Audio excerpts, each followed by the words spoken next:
दोस्तों, जागरूक नागरिक, जिम्मेदार विपक्ष और ईमानदार मीडिया क्यों ज़रूरी होता है, ये अगर आपको नहीं पता तो अमेरिका की नई फैक्ट शीट ज़रूर देख लीजिए। फैक्ट शीट यानी जो भारत और अमेरिका के ट्रेड डील के बारे में फौरी तौर पर कुछ-कुछ हमें जानकारी देती है। अगर आपको इसके बारे में नहीं पता तो यहाँ सुनिए। इस डील के बारे में 6 फरवरी को अमेरिका और भारत की जॉइंट स्टेटमेंट आई थी। इसमें कहीं नहीं लिखा था कि अमेरिका भारत को अपनी दालें भी बेचेगा, यानी दाल का कहीं नाम नहीं था। 3 दिन बाद 9 फरवरी को व्हाइट हाउस की फैक्ट शीट में अचानक ये दालें आ गईं। लिखा था सर्टेन पल्सेस। क्या ये गलती से टाइप हो गया था या कुछ और चल रहा था? लेकिन इसके बाद विपक्ष ने, किसानों ने, उनके संगठनों ने इसका जमकर विरोध किया।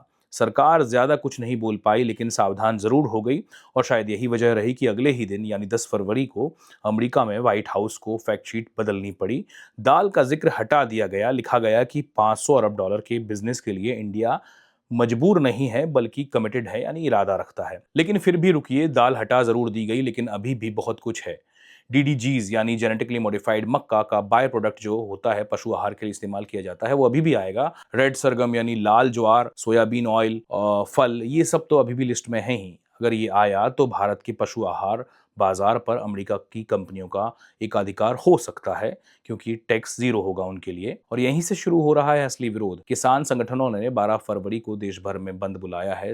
संयुक्त किसान मोर्चा, राष्ट्रीय किसान महासंघ सभी एक साथ खड़े हो गए हैं। उनका कहना है कि ये डील चुपके से की गई है, किसानों को कोई कुछ नहीं बताया गया, उनसे कोई सलाह नहीं ली गई। विपक्ष भी मैदान में उतर आया। कांग्रेस, टीएमसी, लेफ्ट पार्टी सब ने कहा कि डील में कहीं कोई ट्रांसपेरेंसी नहीं है। पूरी डिटेल्स क्यों नहीं बताई जा रही, ये सवाल है उनका। जॉइंट स्टेटमेंट में कुछ, फैक्ट शीट में कुछ, और ये किस तरह की बातचीत है। संसद में बवाल हुआ। कृषि मंत्री से जब सवाल पूछे गए संसद के बाहर कि दालों का क्या, जीएम प्रोडक्ट्स का क्या, तो मंत्री जी के पास कोई खास जवाब नहीं था। बस यही उन्होंने कहा कि इसका जो विवरण है वो बाद में आएगा लेकिन किसानों के हितों का ध्यान रखा जाएगा। सोयाबीन के लिए नहीं खोला लेकिन डीडीजीएस के लिए खोला है, तो खास करके मध्य प्रदेश के किसान इस संदर्भ में इस फैसले को कैसे देखें? उनके हित में है? मैं फिर कह रहा हूं, उनके हित पूरी तरह सुरक्षित है। और सरकार पूरी खामोश, ना प्रेस कॉन्फ्रेंस, ना कोई विस्तृत एक्सप्लेनेशन और ना किसानों से कोई बातचीत, जैसे कुछ हुआ ही नहीं। इधर अमेरिका में 24 घंटे में अपनी फैक्ट शीट बदल रहा है, उधर भारत की सरकार तकरीबन मौन है। किसान सड़कों पर आने के तैयार है, विपक्ष सवाल कर रहा है लेकिन सरकार की ओर से कोई स्पष्टीकरण नहीं दिखाई दे रहा है। 500 अरब डॉलर की डील, 65 करोड़ किसानों का भविष्य और इतनी गड़बड़ी, इतनी हड़बड़ी कि ज्वाइंट स्टेटमेंट और फैक्ट शीट में भी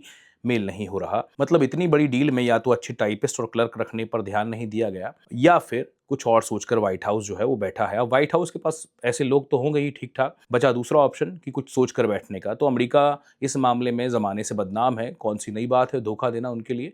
आप ही सोचिए कि 500 अरब डॉलर की इस डील में इतनी लापरवाही क्यों, इतनी अस्पष्टता क्यों? और सबसे बड़ा सवाल, क्यों सरकार इस पर अमेरिका की तरह ओपनली बात नहीं कर रही है? इस बारे में आप क्या सोचते हैं, जरूर बताइएगा। अगर वीडियो अच्छा लगा हो तो लाइक और शेयर कीजिएगा, चैनल को सब्सक्राइब जरूर कीजिएगा।